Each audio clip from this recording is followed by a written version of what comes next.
പൈങ്കിളി അവിടെ ഇവിടെയൊക്കെ ആയിട്ട് കുറേ സ്ഥലത്ത് ചിരിപ്പിച്ചെങ്കിലും ആകെ മൊത്തത്തിൽ ശരാശരിക്കും താഴെ നിൽക്കുന്ന ഒരു ഫിലിമായിട്ടാണ് എനിക്ക് അനുഭവപ്പെട്ടത്.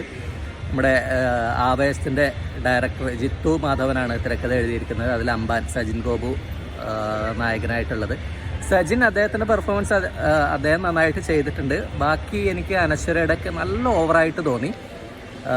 ബാക്കി കാസ്റ്റിങ്ങൊക്കെ ഒരു ലൗഡായിട്ടുള്ള പടമാണ്, കോമഡി എൻ്റർടൈൻമെൻ്റ് ആണ്. പക്ഷെ അവിടെ ഇവിടെയൊക്കെ ചിരിച്ചു. പക്ഷെ ടോട്ടലി നോക്കിയപ്പോൾ കഥയും തിരക്കഥയൊക്കെ എങ്ങോട്ടാണ് പോകുന്നത് എന്ന് തോന്നിപ്പോയി. ഒരു ജസ്റ്റിൻ വർഗീസ്, ഇപ്പോൾ ഞാൻ നേരത്തെ പറഞ്ഞ മൂവിയുടെ റിവ്യൂ പറഞ്ഞ പോലെ ഇതിലും അദ്ദേഹത്തിൻ്റെ ഭാഗം മ്യൂസിക്, BGM ഒക്കെ നന്നായിട്ട് ചെയ്തിട്ടുണ്ട്.